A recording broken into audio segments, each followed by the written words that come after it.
ఆలాపనతో ఒక మనిషి విశ్వాసాన్ని బలపరచొచ్చు అన్న విషయం మీకు తెలుసా?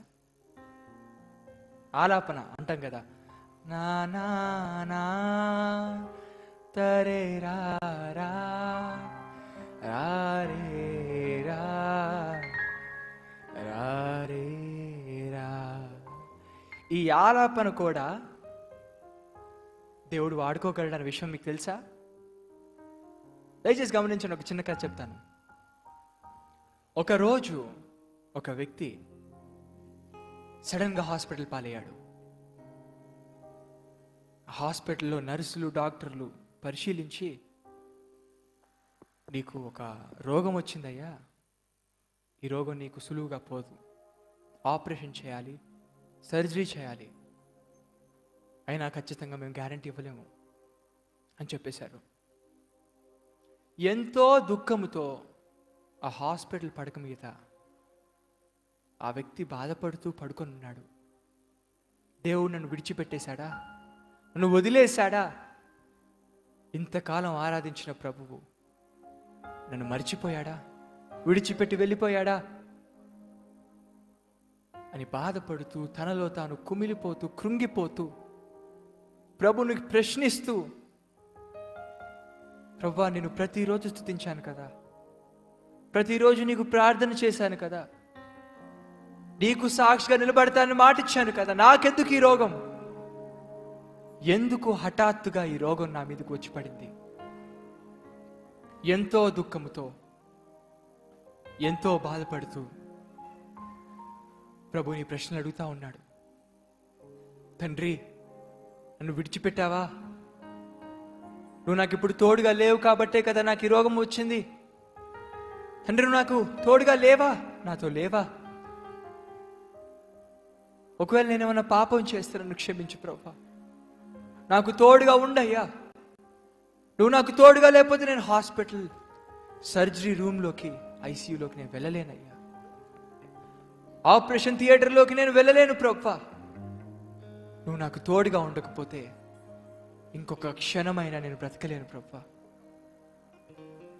అంటూ బాధపడుతూ కృంగిపోతూ తనలో తాను మనసులో ప్రార్థన చేసుకుంటూ ఉన్నాడు. డాక్టర్స్ వచ్చారు, రానే వచ్చారు. ఏయ్యా ఈ రోగం సీరియస్ కాకముందే నీకు సర్జరీ చేయాలి, ఆపరేషన్ చేయాలి, నిన్ను తీసుకెళ్తున్నారు, జాగ్రత్తగా రా అని చెప్పి డాక్టర్లు వెళ్ళిపోయారు. కానీ ఈ వ్యక్తిలో ఎంతో దుఃఖం, ఎంతో బాధ.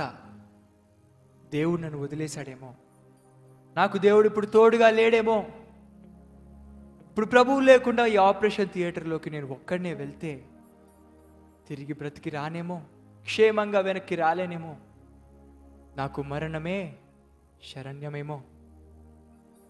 ఎన్నో ఆలోచనలతో ఎంతో బాధగా ఆ హాస్పిటల్ స్ట్రెచర్ మీద పడుకొని ఒకే మాట, తండ్రి నువ్వు నాకు తోడుగా ఉంటే నాకు తెలియచేయి, నువ్వు నాతో ఉన్నట్లయితే ఎలాగో అలాగా నాకు తెలియచేయి ప్రభువా, నువ్వు తెలియచేస్తే నువ్వు నాకు తోడుగున్నావని నాకు చెప్తే ధైర్యంగా నేను ఆ థియేటర్లోకి వెళ్ళగలను, ధైర్యంగా ఆపరేషన్ థియేటర్లోకి నేను వెళ్ళగలను.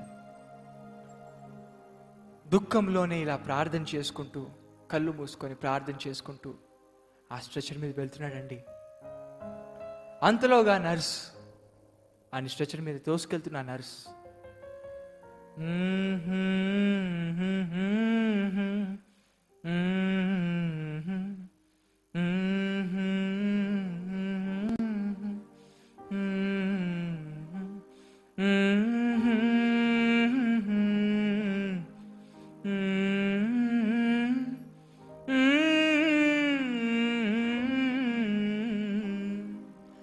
ఎంతమందికి అర్థమైంది చెప్తారా?